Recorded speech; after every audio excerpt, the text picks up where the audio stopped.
Good afternoon, everyone. I'm Katalin Solymosi, co-vice chair of the Young Academia of Europe and co-chair of the Danube Region thematic mission of the Academia Europea Budapest Knowledge Hub. I'll be moderating the event today. Before we begin, let me ask you to turn off your cameras and mute your microphones until the end of the third presentation, after which we will have a Q&A session where you can ask your questions. Also, and alternatively, if you have any technical issues, please type them in the chat box function of Zoom and we'll try to answer them. Please note that the event is being recorded and we'll try to make it available on the YouTube channel of the Young Academy of Europe later. Now, it is my pleasure to give the word to Professor Moniek Tromp, the chair of the Young Academy of Europe, and ask her to open this third ERC Starting Grant Mentoring event organized by the Young Academy of Europe and the Academia Europea Budapest Knowledge Hub. Moniek, the floor is yours.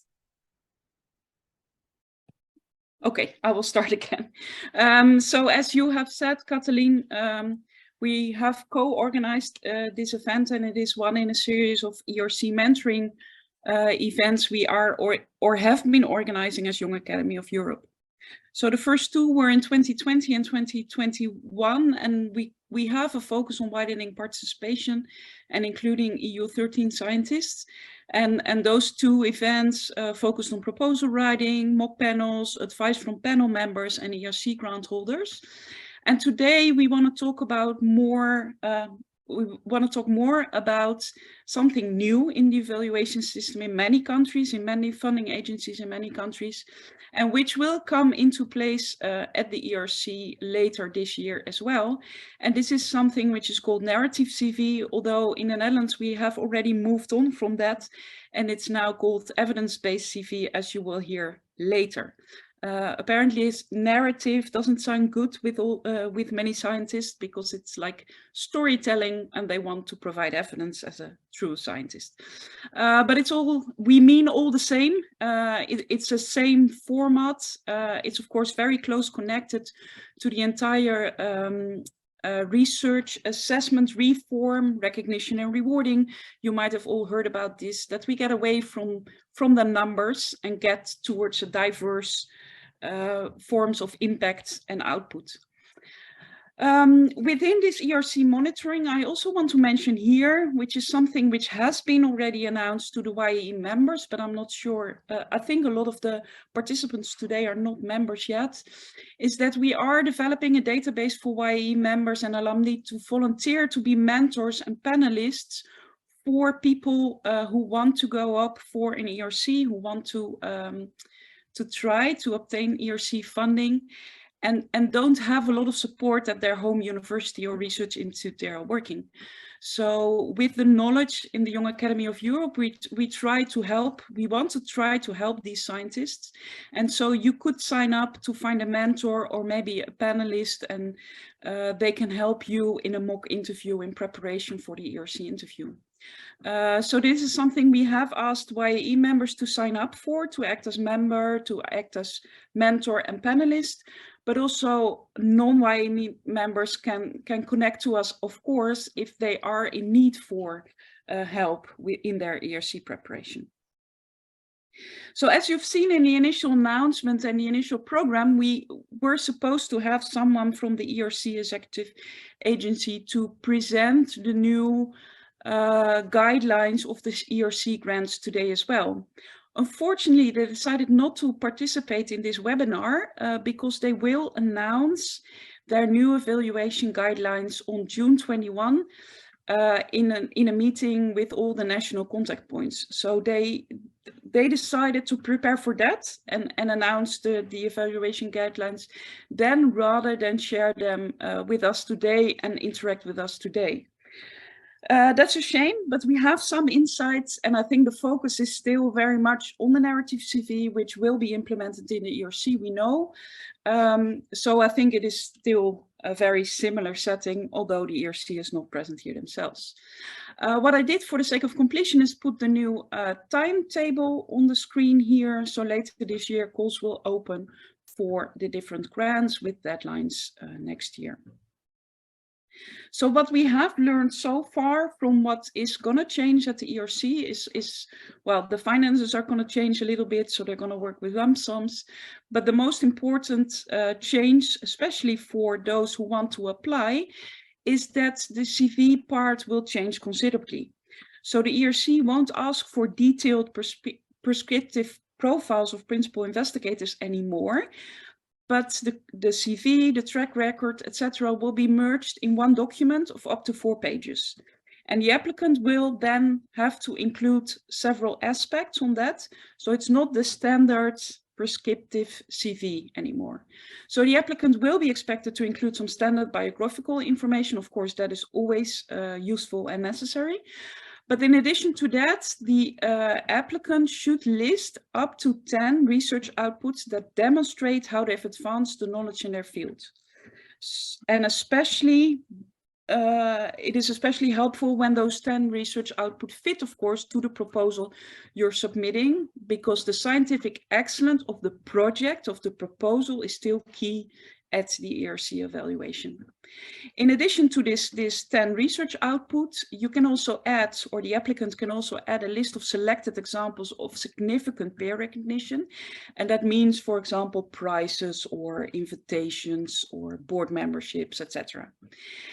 And then attached to both of those parts, so to the research outputs as well as the peer recognition, the applicant will have to give a short explanation of the significance of those he or she has chosen and how they are relevant to the applicant's career stage, the applicant's role in the project, but also what the role of the applicant was in all of these outputs.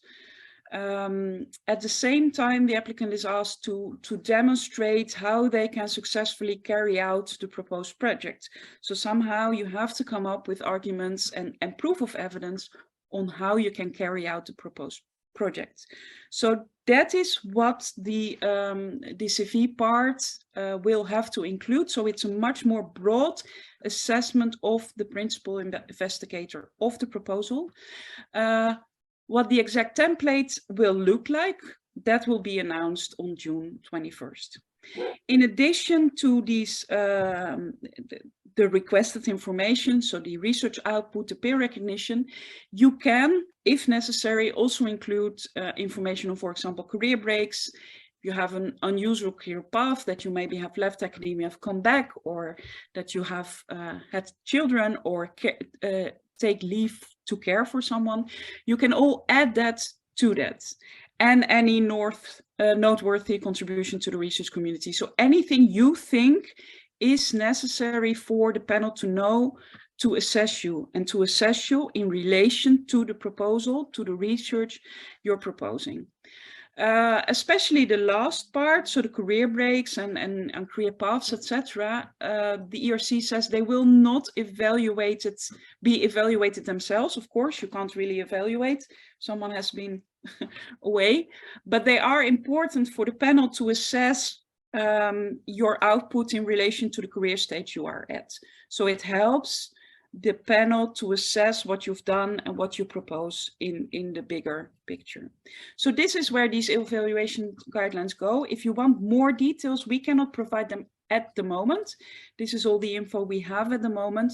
But as said, that will be communicated to the national contact points in June, the 21st of June. And then that will be distributed to everyone. And as far as I understood, this presentation will also be recorded and will also be published online. So you should be able on the 22nd of June to find all of this on the ERC website. And then I stop here and we go into the program. So I'll stop sharing for now. Thank you very much, Moniek. Now, let me introduce our first speaker, Robbert Hoogstraat, who works as a policy officer at the Dutch Research Council, the NWO, and will present his experience with the narrative CV assessment. Robbert kindly agreed to contribute to our event, but due to his busy time schedule and this last-minute change in our program, he sent us a pre-recorded speech.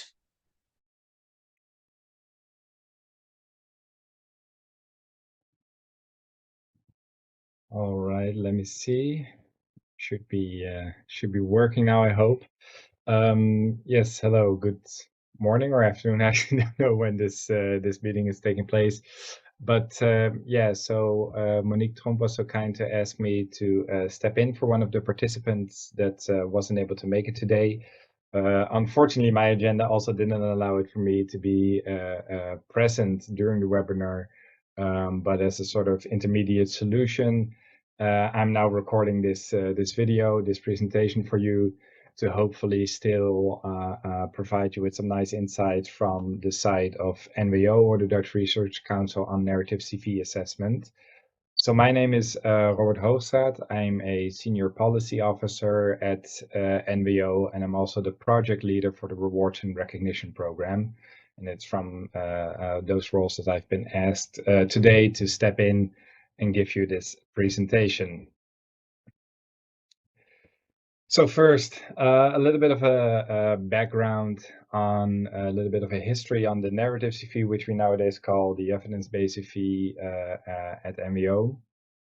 We have first introduced it in 2019, where we did a pilot with it. So it wasn't immediately introduced into all our funding schemes, but that first pilot was actually positively evaluated by committee members that participated in that round. And the format that we had introduced in 2019 was a very flexible and a very open format, requiring certain substantiation of qualifications through the use of a narrative. In other words, we asked candidates to write down different outputs and then explain why those outputs are relevant for the proposal at hand. In doing so, we also widened the definition of what we call output. So we allow candidates to, well, basically list anything that they want. Obviously, we still see the majority of output that are being listed are obviously what we call more traditional types of scientific output, so journal articles. But we'll delve in on that subject a little bit deeper later on. But we think that it is important that we sort of allow an applicant to choose whatever they want to highlight in their application. So for some candidates, they will, do fundamental research, and obviously they're gonna, just list strictly scientific output. But other researchers might be doing more on the impact side, or even citizen science, and they might want to highlight different types of outputs. And we hoped that this format would allow for that. So we skip then a few years and go towards the evidence-based CV that we now have in 2023, where over a couple of years and a couple of rounds, we have gathered feedback on the narrative CV, and we try to implement that feedback into the new format, basically. It's mainly has now more added structure in the output section, provided clarity on what types of indicators are allowed, because one of the sort of hotly debated things that we did when we introduced the narrative CV back in 2019 was not longer allow candidates to list either their H-index or list and journal impact factor for any of their outputs. All of the other indicators are still allowed, or actually the indicators that are on article level are allowed. So for instance, the most easy example I can give here is that you're allowed to say this article has been cited, 10 times, 25 times, 100 times, I don't know.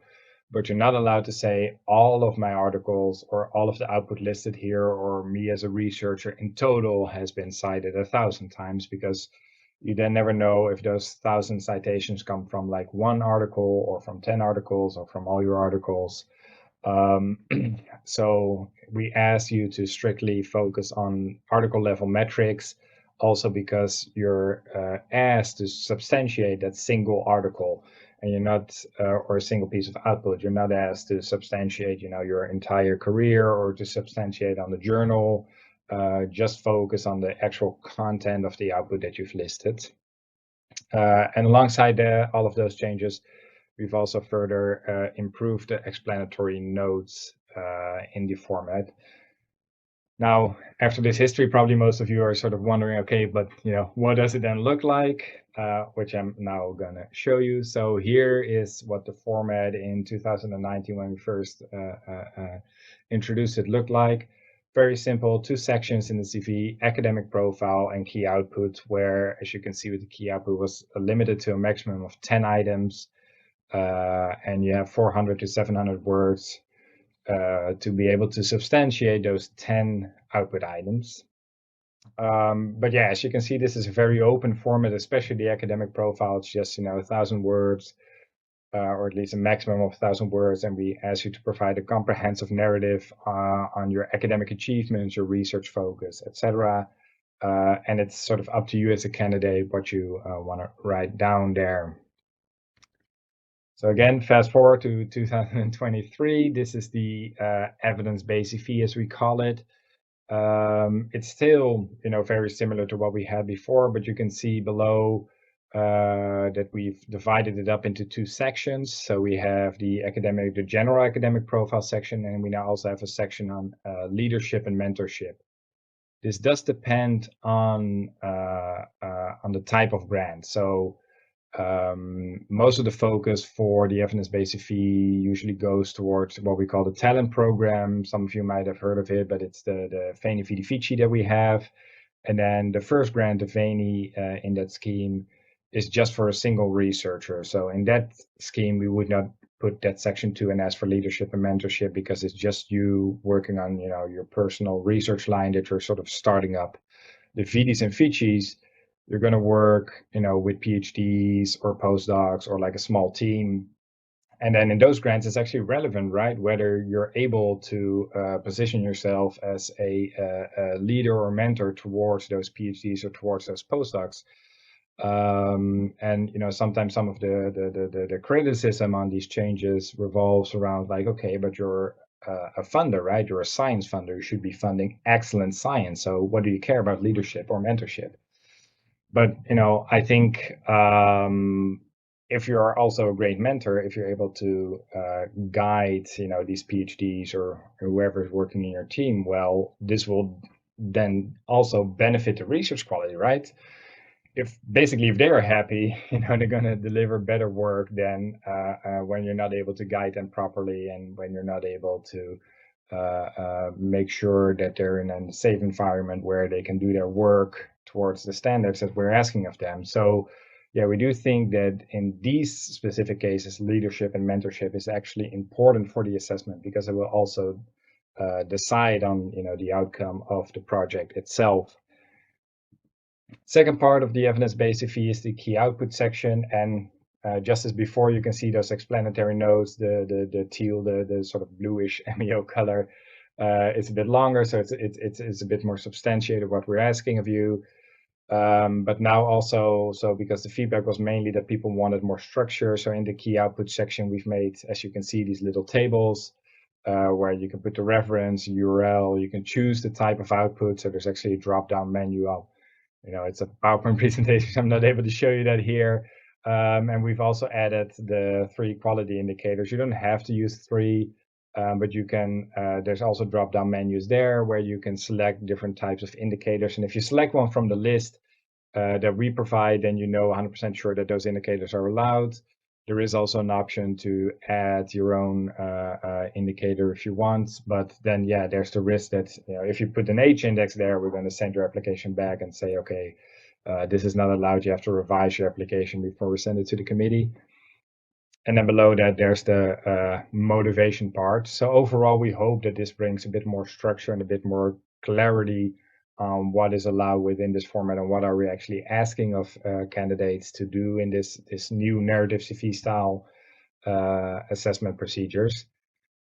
And we've just started out with this, so we don't really have a lot of feedback yet, so I can't really say on whether or not this is working. But we are going to ask, again, committee members, etc., and people from the field, like, okay, so how do you perceive this change? Do you think this will help make things more clear and basically make life easier for applicants, but also for the assessors, for the committee members to be able to assess these applications? And we hope, for instance, so the structure with these tables that is going to result in more structured ways in which different applicants list their output, and it's going to become easier to put sort of two applications next to each other and compare them. But yeah, we'll have to see if we were right on that assessment of ours. So, I've showed you a little bit of a history. I showed you what the form looked like before and what the form looks like now. But the big question is, why are we doing this, right? One of the reasons for, at least for the Dutch Research Council for MBO, is the rewards and or recognition and rewards program, actually, that I'm a project leader on, and I should know the proper way of calling this program. But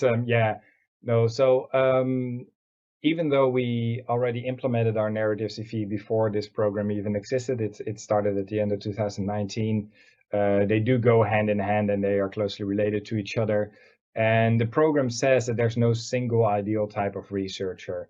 And especially in the recent past, a lot have changed in fields, open science, team science, impact. We're expecting so much more nowadays of researchers. There's so much more types of output than before. And all of these changes, it would be interesting, right, if the assessment procedures that we had, like, let's say 50 years ago, would still be relevant nowadays after all of these changes. So we felt like there's also a need to shift the way that we do assessment procedures. And because there's more diversity now, in sort of the broadest sense of the word, as it applies to the academic field and research and researchers as well, we felt more open formats would accommodate for all these changes, to be able to fit in that single format better, and that it hopefully allows for candidates to sort of give the relevant context and give the relevant sort of vision on their career trajectory, like how it went in the past, but also where they want to go to. So we're really thinking that this more open format allows for all of that, and allows for more diverse types of researchers to be able to properly substantiate why they think they are suited for a certain grant. So all of these changes I've taken out what at least I think are the most notable ones and put them in this table over here. I've already highlighted a few of them, but yeah, so we removed the full publication lists.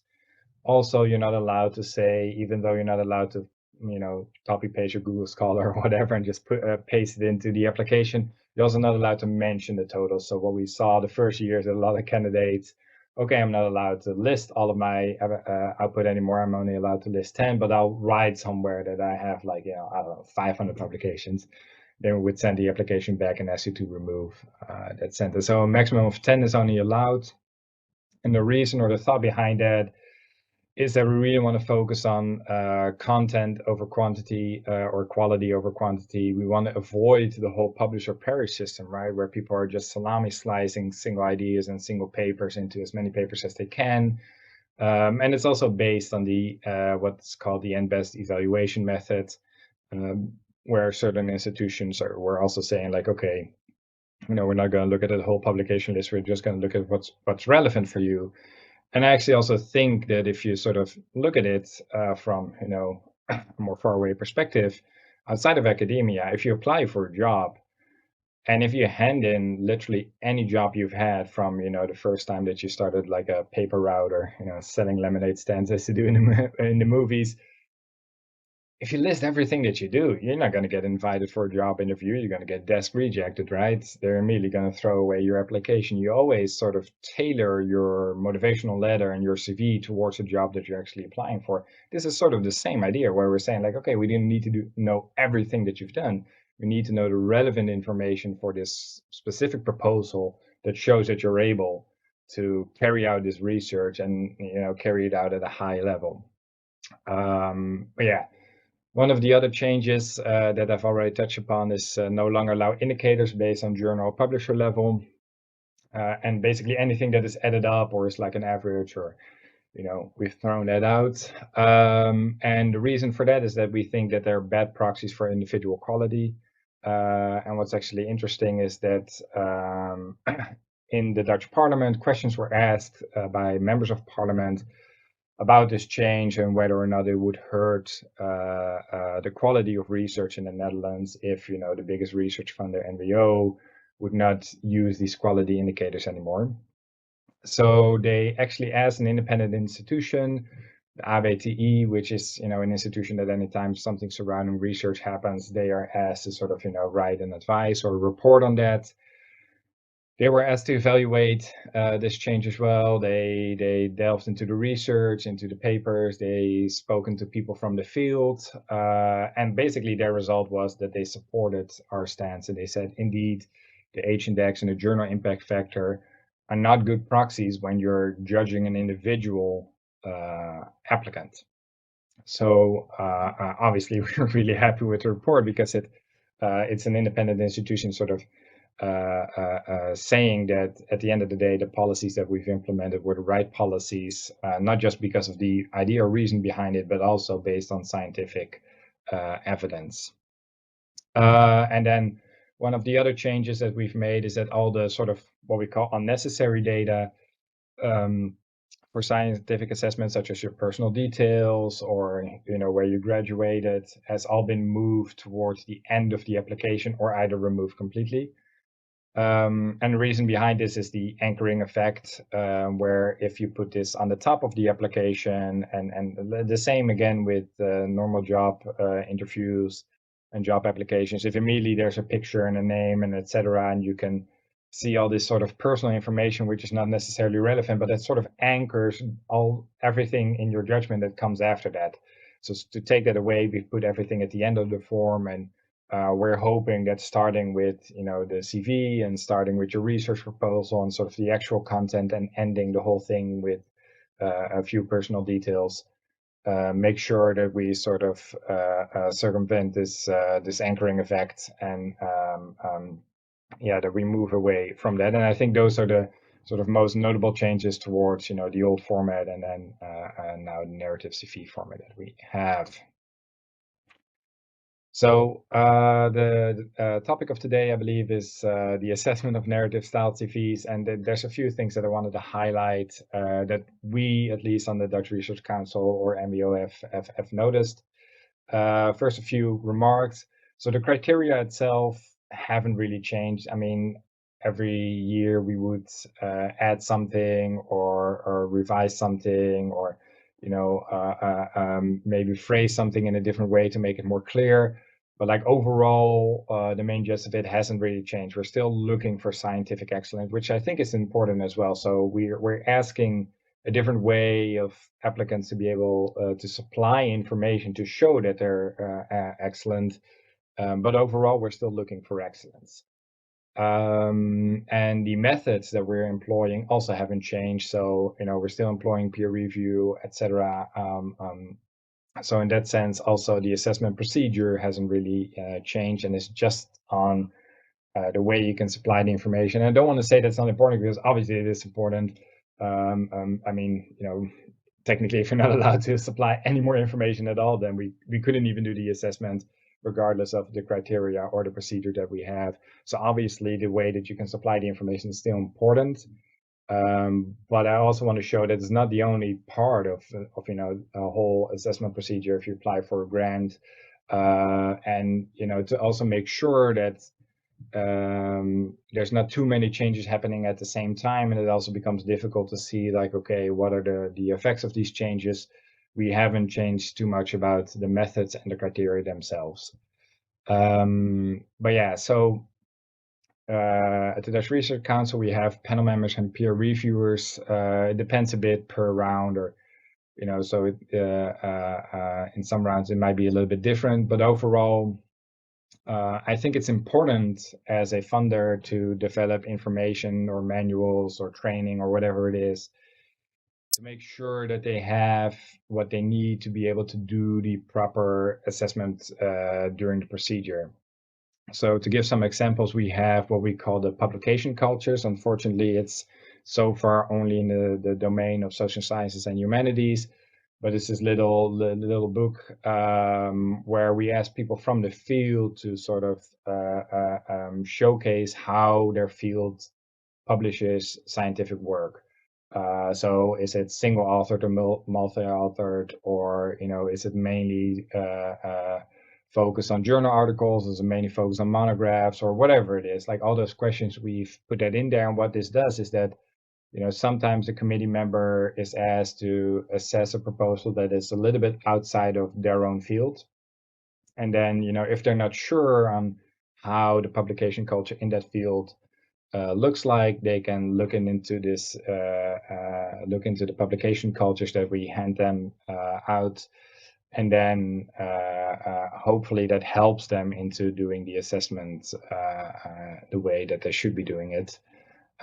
We've also made training videos, and there's actually a whole what we call inclusive assessment part on our website where we go into the topic of diversity and equity and also inclusive assessment during our procedures. And we actually made this little training video, and the idea behind this training video was that, when you're talking about doing inclusive assessments and when you're handing out information to assessors about these subjects, research actually shows that the closer towards the actual assessment, so when they sit down and write the assessment, the closer towards that moment you supply them the information, the better it sort of stays at the back of their mind, and they actually actively use that information. So then we were thinking like, okay, what is then the easiest way to make sure that just before a committee meeting or we're able to supply them with that information. So we made a little video, and there's a broader set which you can see on the website, but we also made a short video that sort of summarizes it all. And then we show that video before we do the assessment procedures, hoping that then that information sticks as much as possible during the actual assessing. We've done the same, for instance, now for recognition and rewards, and broader, we are working on all these different ways of supplying committee members, hopefully with the right information to be able to do the assessments. Also very important with that is what we call the information and calibration sessions, which is we start off with an information session where we tell them sort of the technical stuff like the timeline and the online system and everything. So how the actual assessment is going to go, supply them with the criteria and what the round is all about, what the grant is all about. Then we actually start with the first part of the assessment, and then halfway through, so usually we would give committee members a couple of weeks to write their assessments. Halfway through, we would do a calibration session. So we get the committee together again, usually online because that's easier. Get the committee together again, and then it's not necessarily us from the Dutch Research Council supplying them with more information or asking them questions or whatever. We actually allow the committee members themselves to talk to each other and say, okay, for instance, I'm struggling with this, like how do I assess this? Or they supply me with this information, but I'm not sure what to do with it. And then they can ask their peers, they can ask their colleagues, they can ask the other committee members, like, okay, how should we solve this as a group, right? So it really allows them to also come together and make sure that they sort of assess in similar ways. So we really think that that's a vital part as well, to make sure that the committee, before the whole assessment is already done, because you can do this afterwards, but obviously then it's already too late. So halfway through, make them come together and make them talk to each other to hopefully move towards the similar directions. And also important is to always ask feedback afterwards. So usually there's interviews at the last assessment step in our procedures. And then during the last committee meeting day, we would always have like a hour reserved afterwards for feedback from committee members, where they can say, whatever they want from, the assessment procedure itself, or, the time commitment that's involved, or, maybe our deadlines are too strict, or whatever it is, or our emails aren't friendly enough. They can, say whatever. But yeah, I think that these few things really help in this new way of assessing, because obviously it is something that people need to get used to. It does take more time, especially at the start, to be able to assess a narrative style CV, because obviously if you're just looking at H indexes, right, you can just look, okay, who has the highest number? Yeah, that's easy, that's fast. So this is going to take more time, but helping them out with information or manuals or training videos or whatever it is does really give them what they need to be able to do the assessment as efficiently as possible. And it then helps also with them being positive about these changes, because they feel like, okay, at least MBO realizes that this takes more time, and they're trying to alleviate these problems for us by trying to make it easier for us, basically. So so actually already, went into this sheet already a little bit, but the assessment takes more time, and to be open about this, I think that's really important. We've actually teamed up with the Research on Research Institute, and I believe a couple of funders that are in the sort of first room right now as well. But to see if there's sort of like a learning curve, right? If committee members, if they do it more often, if they get better in it, if they get more efficient in it, if they get faster in it, which I think is also very important to have, external institutions look into these changes as well. I already mentioned this a little bit before as well. So to be able to be aware to maintain sort of structure and consistency. So on the one hand, you want to implement these changes, and you want to make sure that you move towards new and more responsible ways of assessing. But at the same time, you don't want to go too fast and change too much. And also you want to make sure that within those forms, there is a certain sort of lower limit of structure, which makes sure that they stay comparable to each other. So that's why we've also developed that evidence-based CV, hopefully improving on the structure and therefore also improving on the comparability of different CVs with each other. Furthermore, it's also definitely a cultural change. So I think I've been talking a lot about sort of like assessing and about the format and the more tangible side of it. But I think overall, it's definitely also a cultural change where people need to shift sort of their mindsets in the ways in which we do research assessment. And it's important to maintain a constructive dialogue to be able to support that cultural change. And it's going to take time, and there's definitely also going to be a lot of critique, and it's definitely going to be difficult at times as well.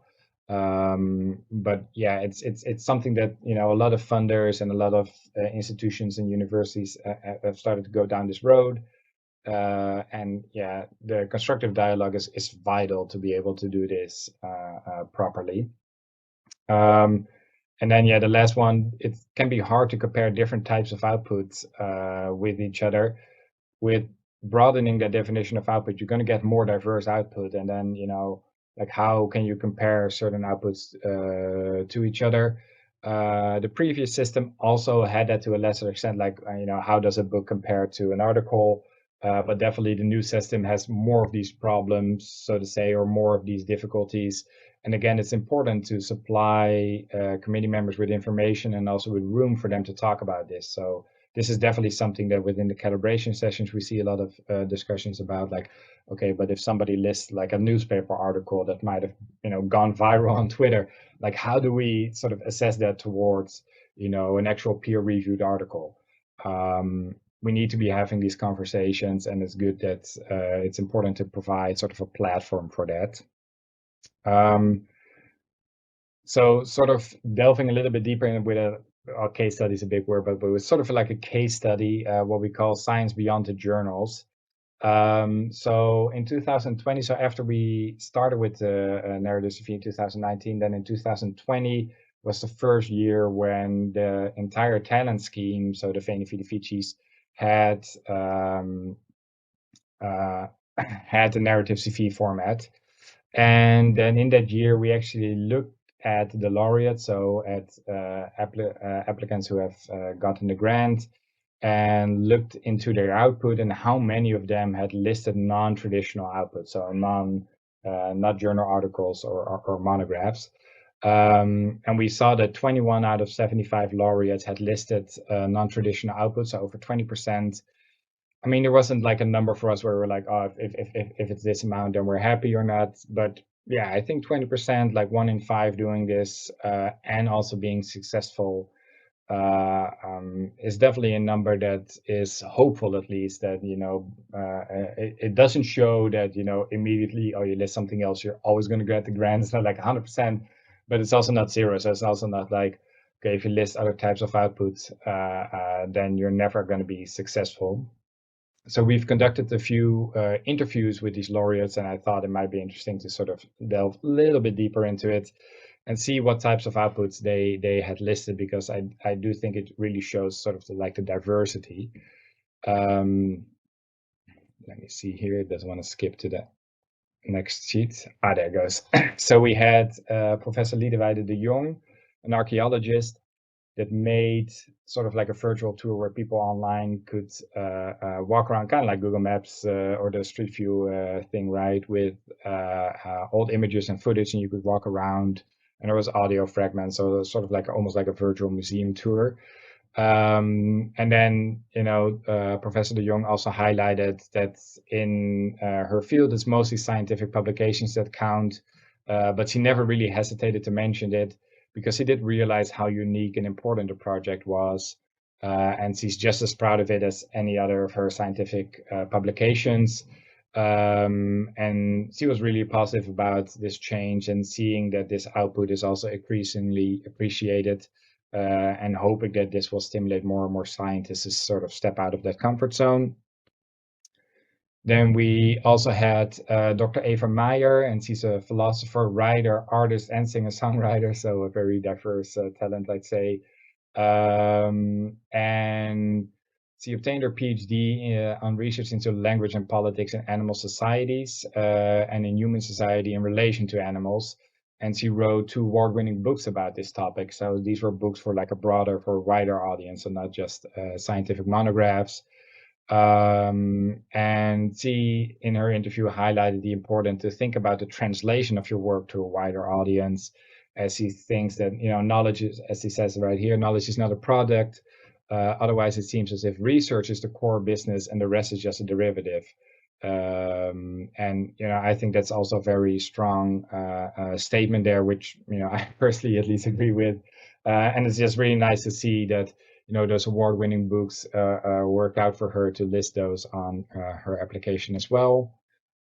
We have Professor Erik Rietveld, who, and I should have added the image here, but he cut a World War II bunker in half, and he's also a philosopher and an artist, but he made this sort of openly widely available bunker. You can sort of walk through it now, you can touch it, you can see the material, and it actually ended up on the UNESCO World Heritage List. And he's also saying that he thinks that the increasing emphasis on alternative output is very positive, whether it's science, heritage, or arts.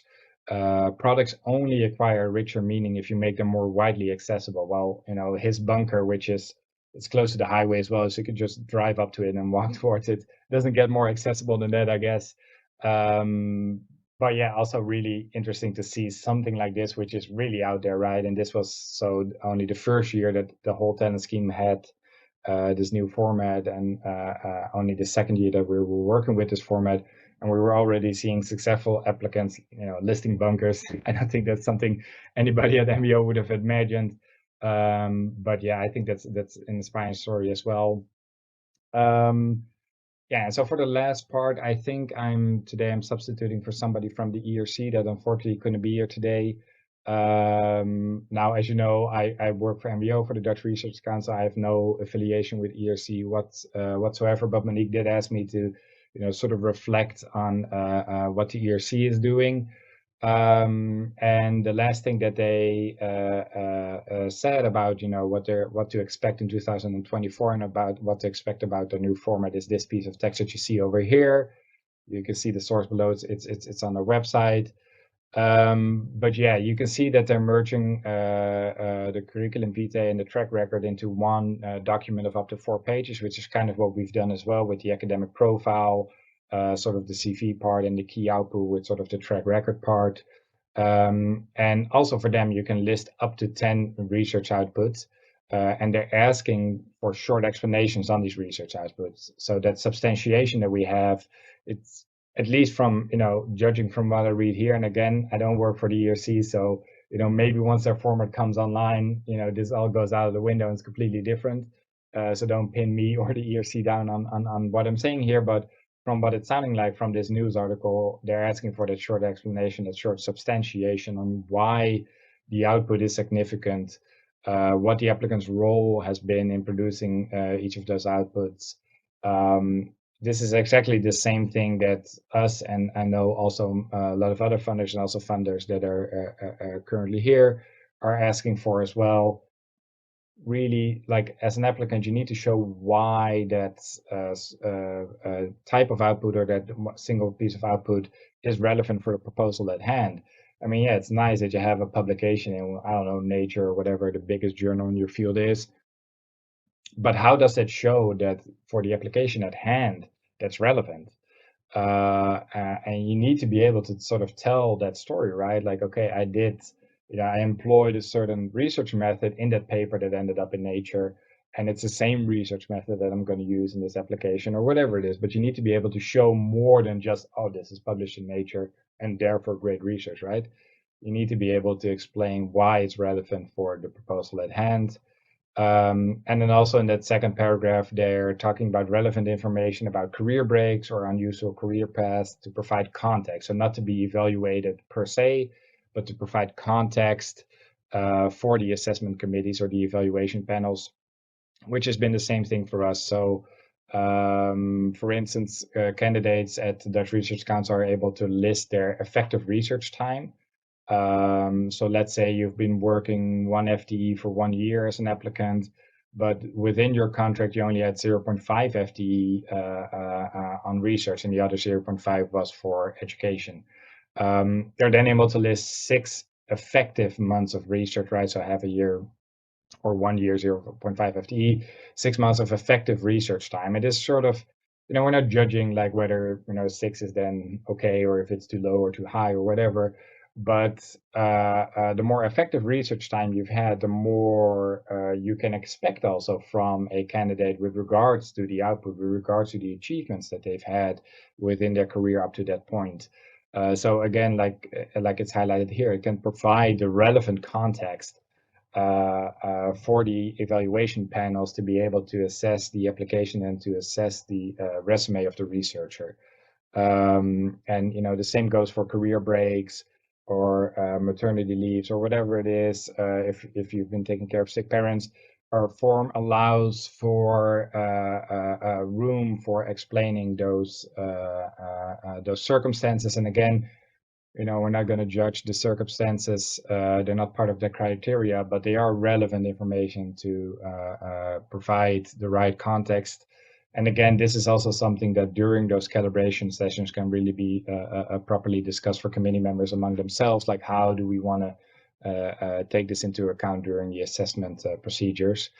So yeah, overall, I haven't seen the format yet, but I'm really looking forward to seeing it actually. I think what they said here is really hopeful in the sense that, I mean, obviously I'm supporting the narrative CV formats, I'm supporting the evidence-based CV formats, and what I'm reading here, I'm thinking, yes, ERC is also moving towards the direction that a lot of other funders, individual funders in Europe have also been moving towards. So yeah, I'm really excited to see what the actual format will look like. But based on what they've put on their own website here, I think it's going to be very similar to what we've seen from a lot of other funders already. So yeah, that was my presentation. I hope, it was a very short notice for me to step in. I hope that I've still been able to supply you with, the relevant information for the webinar at hand. If there's any questions or comments, obviously I can't take them now because, this is a recording. But yeah, you can always email me or look me up on Twitter and, tweet to me there. Yeah, thank you again for listening, and I hope the rest of the day and the rest of the webinar is going to be very informative for you. So yeah, thank you again for allowing me to speak here, and enjoy your day, everybody.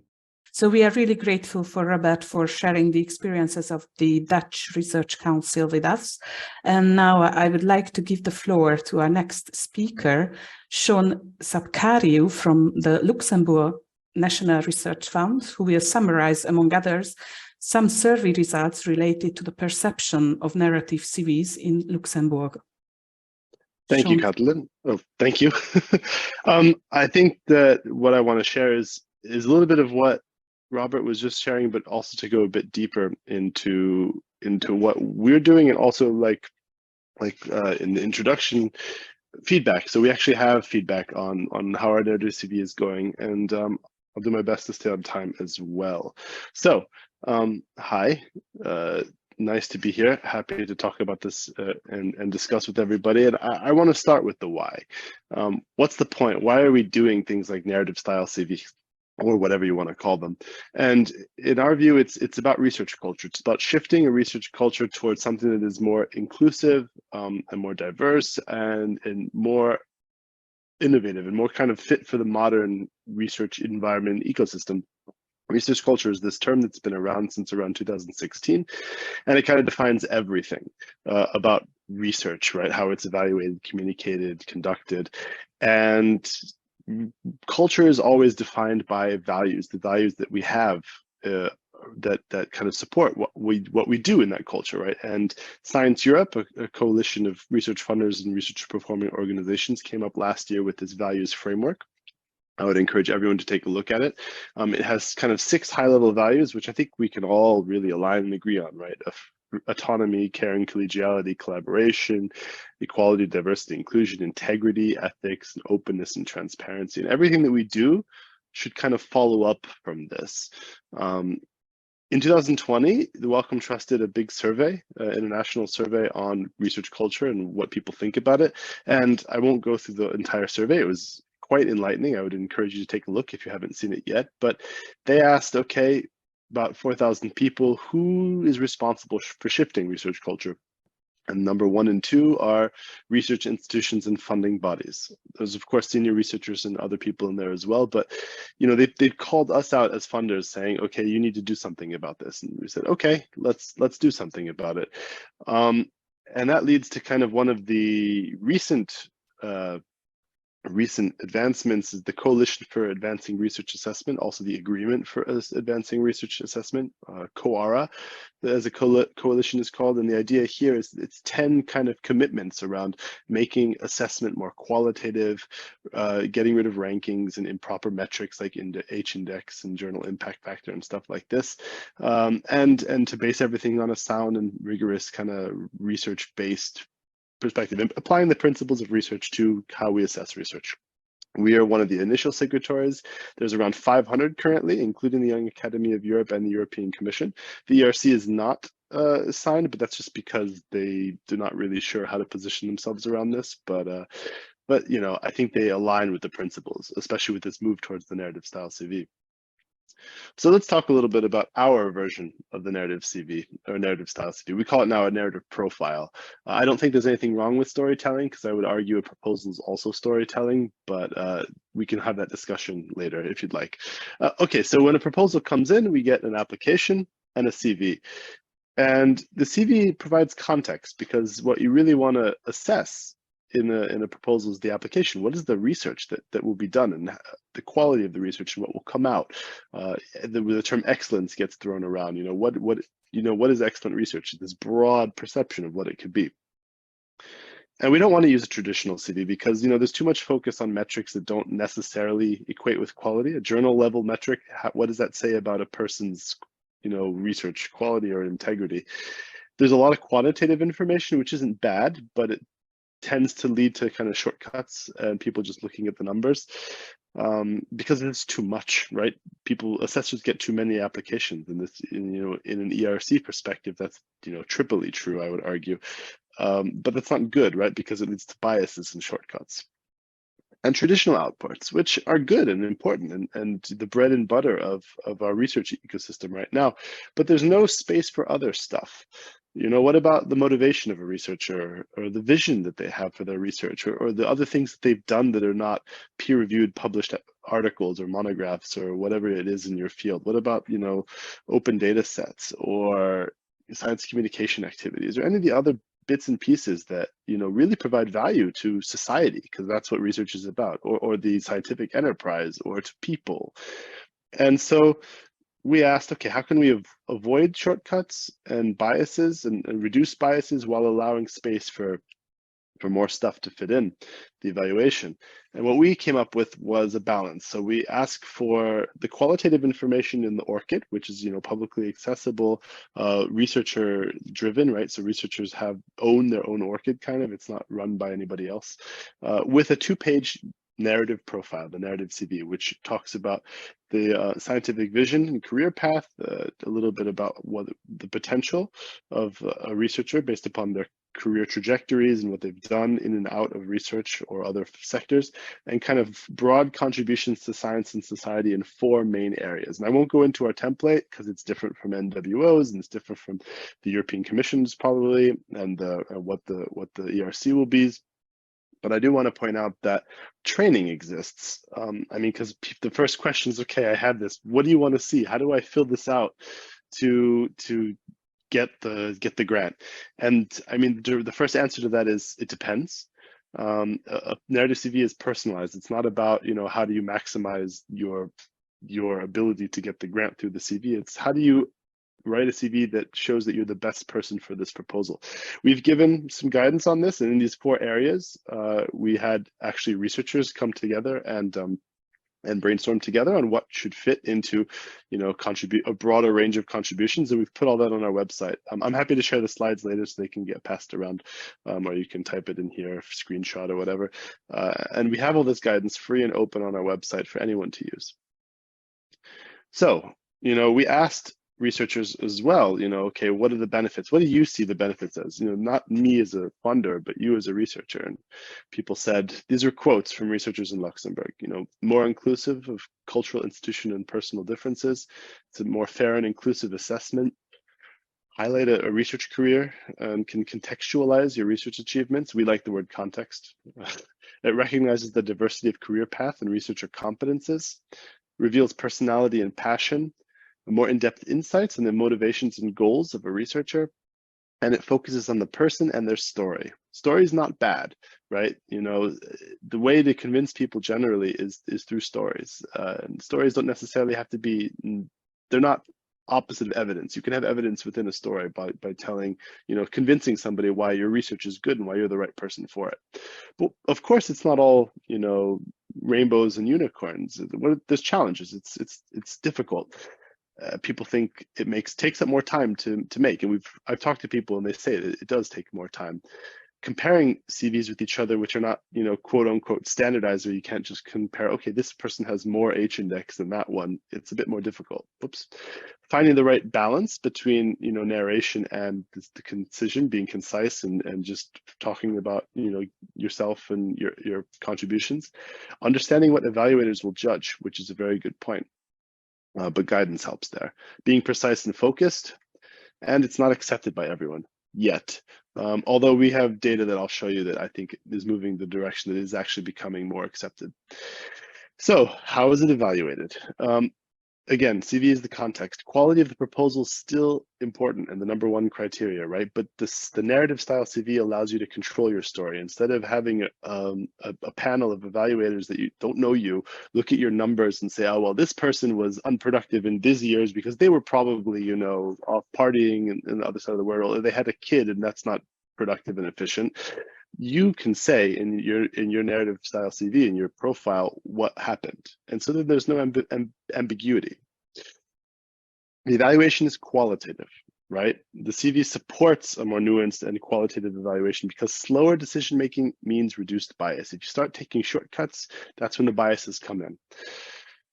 And we give guidance to evaluators. We do our best to not just leave them with nothing. Like Robert was saying, we've changed our evaluation criteria to link to the CV requirements, and we have created guidance videos and presentations. For example, this one, which we made with Dora, we show this at the beginning of every single one of our panels at the FNR, and it's an open resource. It's on YouTube with a one-pager on 6 practical tips for how do you foster a more holistic evaluation process. It's not just about narrative CVs, but it does talk about looking broader, thinking about your biases,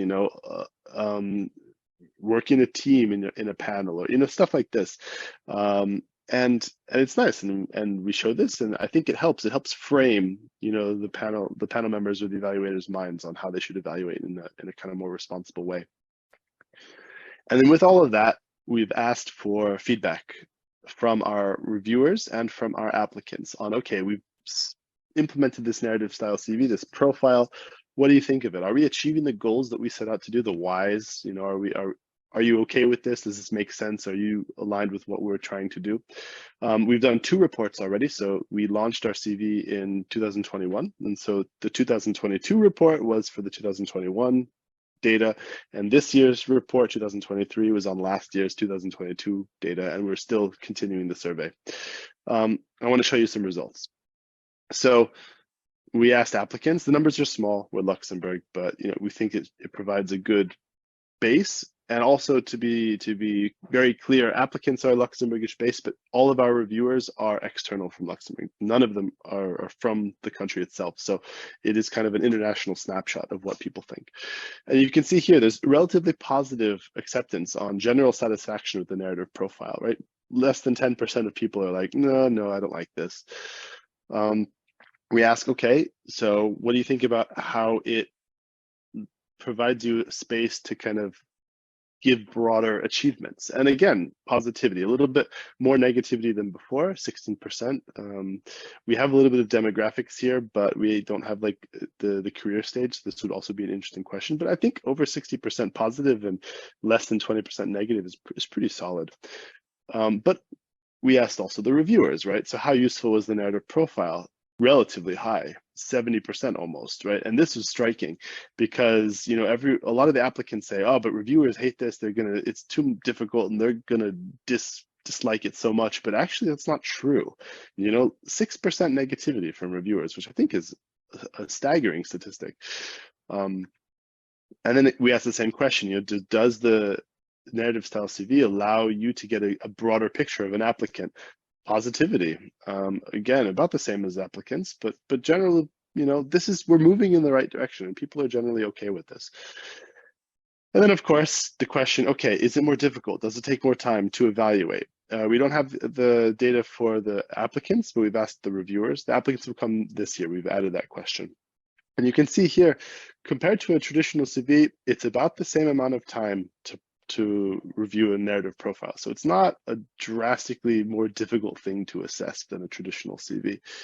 And then we asked about, the last one was time. This is difficulty. And again, it's about a bell curve, right? So people are more okay with this. People think that it's not actually significantly, or not, can't say significant, didn't do a test.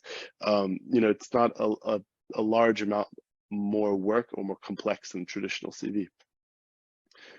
But okay, great. So we're moving in the right direction, but there's still work to do, obviously. So what's next? And I think there's a couple main points that we need to work on, right? So we need to emphasize that narrative CVs are unique and individualized. People ask, just give me an example narrative CV and we'll be good, you know? I want to copy it. But that's not the best way to do this because your profile is personalized. And so you didn't go through the same life course and research course as your neighbor, your colleagues, or anybody else. So how can a narrative CV be easily copied? Collaboration, that value that I showed you, is an important thing, right? We should support this and foster kind of peer-to-peer guidance instead of just, you know, giving best practice and examples. We should encourage researchers to talk to each other and talk about, okay, well, I, you know, did a stint in science communication and I wrote that in my CV and I want to share with you how I did that, just to give you some advice. And if you provide a system where people can connect, you know, across countries, between, you know, across institutions, it'll help reduce barriers between disciplines, between sectors, between countries, right? Because a lot of this is going on currently in kind of the global north and Western Europe. And, you know, as others will struggle to catch up, and that's not fair.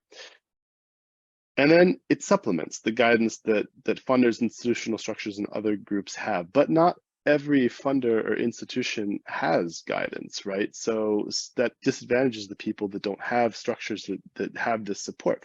And so something like this, a resource for everybody, will help level the playing field with for people that don't have access to this guidance and support. And so what we want to do is what we are developing, because this is actually now a sure thing, which is crazy. It's a peer-to-peer exchange platform around narrative style CV content. So the idea is having people talk together about, you know, what they've experienced and how to put that in a narrative style CV or a promotion or hiring discussion, or, you know, an ERC interview or whatever. So it's a semi-closed database platform. It's open for the world, but, you know, you have to show that you're in the research domain to do it. It's not just for, you know, anybody in the world that's not in research. It promotes light touch mentoring exchanges. We're not just telling you, okay, you have to collaborate like this. It's we link people together that you know, that it makes sense for people to talk to each other, so pairs that work, and then we send them to go do their own thing. We don't try to say, okay, you have to talk about these things. We provide some guidance, but it's not mandatory, right? It allows, it's peer-to-peer exchange and peer-driven. Mentees will find mentors based on a range of characteristics, like, you know, did you have experience with a broader range of outputs and stuff like this. It's open to everybody, all roles in research and innovation, not just for researchers, because, you know, there's other people that are involved in research that are, you know, important and also need to think about hiring, promotion, and maybe their CV. Mentees can, of course, become mentors, right? And doing this mentorship will provide evidence for your narrative type CV that you're promoting and assisting other researchers and other people. And it should support everywhere that evaluation is done, right? So hiring, promotion, and evaluation, including, you know, narrative style CVs and stuff like this. So last slide, I promise. What we're doing is that, you know, there's this platform that needs to be hosted, sustained, and funded. And I'm happy to say that the Young Academy of Europe is helping us to sustain it through finding mentors that hopefully some of you will come and join us, and it's free. And you'll help, and you'll serve as mentors to help your community, your research community around the world, to kind of give advice and guidance on how to fill out and how to talk about, you know, a broader range of career paths and achievements. And institutions and funders will fund it. We have enough funding to build this. It will be done hopefully by the end of the year. We'll keep everybody informed, and of course the Young Academy will keep you informed more as well. But we need mentors, so if you are thinking about this or this seems interesting to you, keep that in the back of your head, and then answer the call when we ask for it. Okay, that's all from my side. Happy to take questions on anything later in the discussion. Thank you for your attention, and yeah, bye. Thank you very much, Sean, for this insightful talk. And I would really like to congratulate you on this Narrative CV Mentoring homepage initiative. And we really hope that with the contribution of many stakeholders, including the Young Academy of Europe and other organizations, this database will be soon launched and will really be successful in helping early to mid-career researchers with the preparation of their narrative CVs. Now we have to move on to our next speaker, Serim Ilday, Activities Chair of the Young Academy of Europe, who originally worked in Turkey but recently moved to Germany. She will talk about her own personal experience with the narrative CV format, which greatly helped her to get an ERC starting grant. Serim, the floor is yours. Thank you very much, Moniek. Do you see my slides? Yes. Okay, very good. Hello, everyone. I'm Serim Ilday, and I would like to thank Moniek, Robbert, and Sean for setting up the stage. And now I would like to show you how I used narrative CV format or evidence-based CV format. I think will have similarities with my with my CV in my application to get an ERC starting grant. And I got this ERC starting grant from PE3, Condensed Matter Physics, which is the one and only PE3 grant from Turkey with a large population country. And it is, I think, odd. And I will talk about this later on. But at the time, 2019, I was in Bilkent University. Back then, my age index, my metrics were the lowest metrics ever that the PE3 panel probably, and the reviewers probably have seen. And before I applied to this panel, I checked the previous ERC grantees and their portfolios, how they look like professionally, and all of their metrics were high above. And when I was talking to people, people came to for the interview, and most of them were from well-known universities, whereas I was from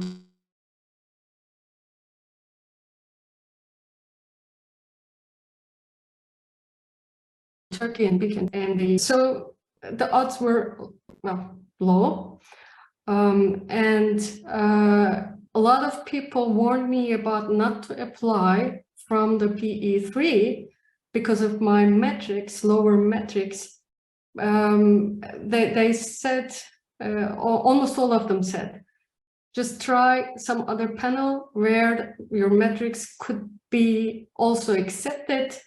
And then I talked to these people. I said, I have an idea and I don't want to change my idea. And the best panel scheme for this idea is this one. So I have to work this through. I trust my idea. I love it and I would like to do it and apply to PE3. I don't want to modify it for another panel. So what should I do? I mean, I should show people why me, in addition to why now and not before, and why your idea is great and all that. So I'm only just going to talk about the why me part. So basically, when the reviewers got your proposal, ERC proposal, they are asked three main questions, which are on the top. To what extent the PI demonstrated the ability to conduct groundbreaking research, creative independent thinking, and then what is the scientific expertise, capacity to successfully execute the project, and so on and so forth. So these three are basically, should be excellent, very good, good level, mostly excellent level responses from the reviewers. But then there are more. There is a text box which the reviewers are filling up, and at the same time the panel members, and they would like to see why they should give you this grant, and you have to supply them with some evidence, obviously. So for instance, you have an education here. Do you have an education from brand universities or no brand universities? If you're from brand universities, it's obviously, I mean, you are career-wise talented and quite successful person. Sorry about this. Quite successful person. But then, if you're from famous, well-known universities, then panel members and reviewers ask a question: who is or who are the advisors of this person? If these advisors are well-known leading figures in the field, then they ask, is the idea coming from this person? I mean, whose idea is this? Is it the advisors? Is it the collaborators? Is what? So you have to show them if the idea is coming from you, and how did you form your idea? So in order to do that, you have to tell them the story that binds your past, present, and future endeavors in research and science. So how did you form this idea throughout your research career? I would give you some examples. What I did in my CV is I choose 5 publications, selected publications, and I formed my ideas truly along these publications and using the results of these publications. And this really built up a story that led me to my idea in the ERC starting grant proposal. But at the same time, if you can notice, my name is Serim Ilday, and there is another person here who is called Ömer Ilday. 2 Ildays. One of them is last author, the other one is first author, etc. And I knew that people would ask this relation. And they did, but before they did, in the presentation part, stage 2, I addressed this point in my CV, in a narrative CV, an evidence-based CV type texting, writing. So Ömer is my main collaborator and at the same time my husband. And he is a well-achieved, decorated scientist from well-branded universities. He is from MIT, Cornell, and etc. Whereas my background was always from Turkey, from the Turkish universities. And he has started his career well ahead of me. So I was a little bit later because of my non-traditional career path.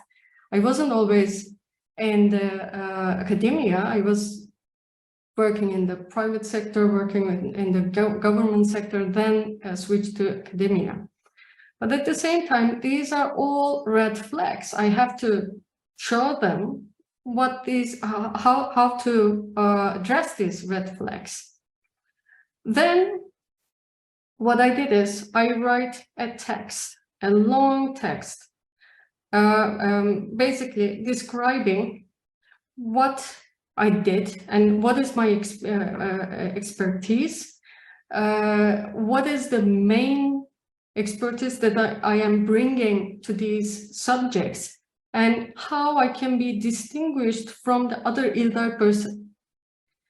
Then that I believe that I have done my part in the education part, and I actually showed them how I came up with my idea, ERC proposal idea, throughout years. Maybe I can go back to show you again, showing from my PhD studies, moving on to postdoctoral studies, and then what happened until I got my ERC project, and how these 5 different selected publications are combined with my expertise, intertwined with my expertise, and how I bring the original idea that I am proposing in my ERC proposal. So as the panelist, you have to, or the reviewer, you have to think about also the experience of this person. Is she or he is a postdoctoral researcher, assistant professor? Does he or she has non-traditional career path? How this person convince these reviewers and panel members that she or he is an independent researcher. So in order to show those, you have to show maybe your previous grant management experiences, your ability to attract diversified funding from local, international funding resources, or different focuses of funding, basic science, applied sciences, etc. And maybe you have supervised or mentored students and postdoctoral researchers. You can mention those as well. Teaching and service work is also expected to be seen in a typical CV.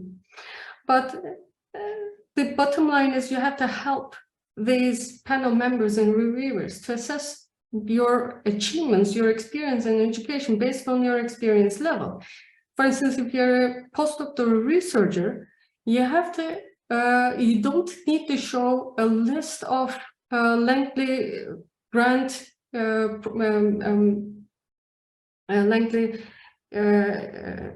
project lists that you have attracted, third-party funding list that you have attracted so far. Maybe you can elaborate on those in a different manner. And you have to tell these people why those things matter in your experience level, in your career stage.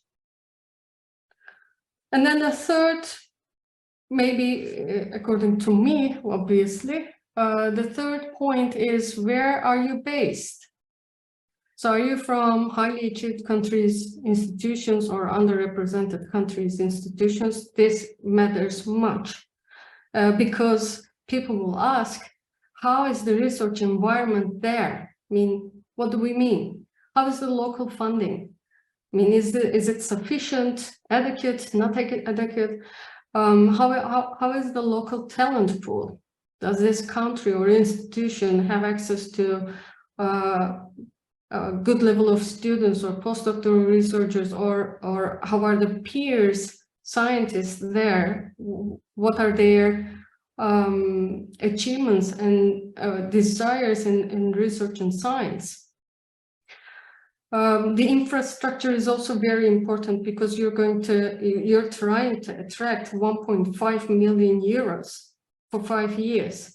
And if you don't have the infrastructure that is necessary to execute your particular proposal, then this fails. Then you have to show these people that infrastructure is enough, and you have to discuss the local resources and how is the research environment in the area that you're based at the moment. Because they need to see how does these impact the applicant's profile, meaning that your metrics. I mean, in my case, for instance, in Turkey, this is a tradition that all the brightest and smartest Turkish students are flying away from the country to do their graduate studies elsewhere. Very few stays in Turkey because of some family reasons and some other reasons, personal reasons, etc.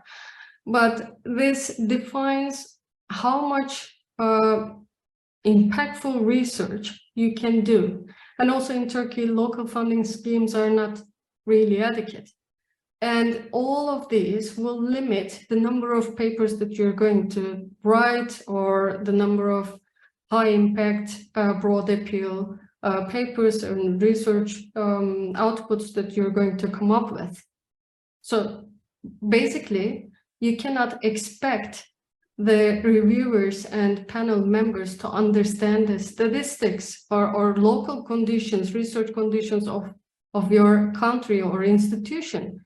You have to make them aware of this, and you have to tell them why you have so few or so many published research outputs with respect to where you're coming from. For instance, if you're coming from the one of highly achieved countries or institutions, and you publish so many, people will also ask why you publish so many.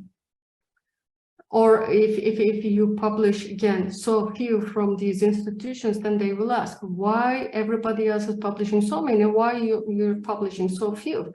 And the same questions appear for the underrepresented countries and institutions. So in either case, you have to tell them why you have these metrics and what are the causes of these metrics.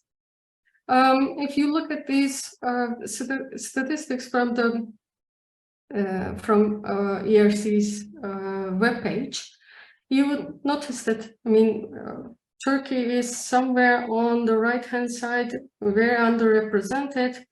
I checked the list of attendees. Most of them are from Hungary, and Hungary is very similar to Turkey as well. We are really underrepresented, and we cannot expect a person from Germany or from UK or Netherlands to understand the local dynamics of your environment. So you have to tell them, this is what I did in my CV. This is why I told them why I have so few papers and how is the research environment in Turkey, and how this led me to have these numbers. So also I elaborated on a little bit. By the way, these are the texts that I've taken from my original proposal. I really write down these things for the reviewers and panel members to understand my conditions and understand that the idea is mine, and how I can come up with this idea. I already wrote about them, and my understanding of making a groundbreaking science, and my background of career path, and how I actively chosen my career path. And the last part that I think you need to highlight is the achievements and recognition. So you can talk about your awards, your invited talks, your memberships, and are these awards, invited talks, memberships are from local or international institutions, bodies, or from your specific research community, from a society, from broader impact areas. So you have to convince these people why they should choose you, why your community, society, or international or local institutions love you so much and give you these achievements and recognitions with respect to your achievements, research outcome. So why you? You have to tell them.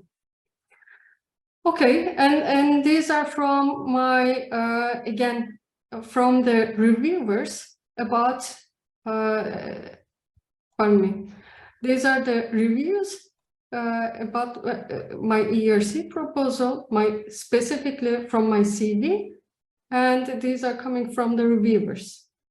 And as you can see, I mean, I put them all. This is all the testimonies from the reviewers. And as you can see, they have recognized that I got awards. So you have to mention these awards.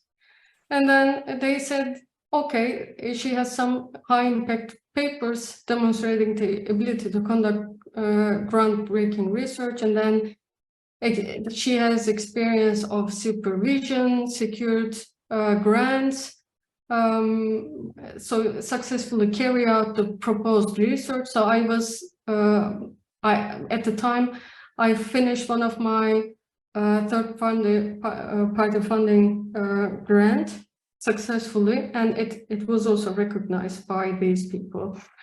And then they look at the CV, and I think every word that I wrote in my CV, which were really heavy texting, has been read by these people and recognized by these people. Every word has somehow appeared in this text. Even, let's see, as a weakness, the H index and overall impact of the work are still limited. H index around 6, partly due to the fact that the PI is only a few years after PhD and etc. I think the enthusiasm and the proactive choice of highly unusual career paths still make the track record excellent. So, I mean, basically, you are writing your own story, and then this story is recognized by the people who are evaluating your ERC proposal. If they like the idea, if they think you can do it, they would work with you in order to make it happen. So every word counts. And then my last take-home message is, trust yourself and apply. I mean, if you don't apply, the chances of getting an ERC is 0. I'm listening. Okay. But if you, what is this? But if you apply, the chances may be low, may be high, but in the end, you're going to try your chances. So Okay, thank you very much, Serim.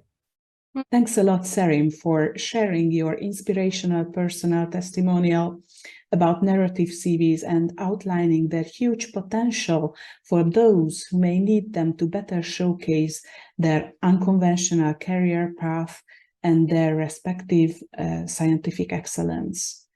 We will now go ahead and take some time for questions. Just a reminder, please be sure to put your questions into the question box in Zoom or raise your hand and ask them. I would also like to greet among us Professor László Lovász, Academic Director of the Academia Europea Budapest Knowledge Hub, who is also a member of the Scientific Council of ERC. Professor László Lovász also kindly agreed to answer some of your questions related to ERC or to the narrative CV format. As I do not see yet many questions come up, maybe I would like then to ask Professor László Lovász to share his thoughts, maybe some closing remarks with the audience. Let me just emphasize three sentences or three conclusions. One is, indeed, you should apply. That's a very important thing. The more applications come in, it's not only for you, but it's good for your whole area because it becomes known and connected and better visible. My second remark is that you should not be shy about asking the help of other people, either in the form of showing them your proposal or your CV, your new kind of CV, because and I am speaking of from experience that people are shy, even not only young people, sometimes older people are also shy and they don't show, and certain with a little experience or just with looking at it through another eye, you will see that some things are missing, some things can be misunderstood. So altogether, in my last application, which was successful, the most important thing was a mock interview where other people came, and it turned out that the plan for the interview was completely disastrous, but we could fix it, and at the end we changed a lot of elements of it. So don't be shy, try to get help both in the content and in the CV and in the presentation. And the third one is that the way I look at this new kind of narrative CV is that it puts in a sense, it puts a burden on you. The burden is that you have to come up with the best way of proving that you are the one who should get this grant. So it's a little bit like the burden of proof in a trial. But obviously, so this gives you more flexibility in this respect, and you should really take it seriously. And I wish everybody a very successful. I mean, probably not everybody can be successful, but even writing a good proposal is very useful for you. So don't take the time, take the energy, write a good proposal, and then keep your fingers crossed. Thank you very much, László, for your closing remarks and advice. We have one question in the chat from Johanna Voss about common pitfalls for narrative CVs. I'm not sure if Sean or Monique could comment on this very briefly. I could jump in quickly. I think the easiest advice in this would be, don't just transpose your traditional CV into narrative form. Don't just write, I published this paper in this journal, and then I published this paper in that journal. Use the space to describe why, to give evidence, to say, okay, I did this paper, like Serim was talking about in her talk, right? I did this thing, and this thing directly led to that thing, and this is my part in it and how I contributed, right? So use the space as given, don't just copy your traditional CV. Thank you very much, Sean. And I don't see any further questions. So then I would like to thank all our presenters today for their contributions and all participants for joining our event. I would also like to thank the co-vice chair of the Young Academy of Europe, Scott Bremer, for technical support with the Zoom sessions. Please do not forget to check out the YouTube channel of the Young Academy of Europe later for the entire video without the technical issue. And also, we are looking forward to the launch of this narrative CV mentoring database and homepage that Sean is building with the community. And also, we hope that with the Young Academy of Europe, we will also provide some help for oral mock interviews in the future for ERC starting grantees who have been selected for oral interview. So thank you again for your attention, and goodbye.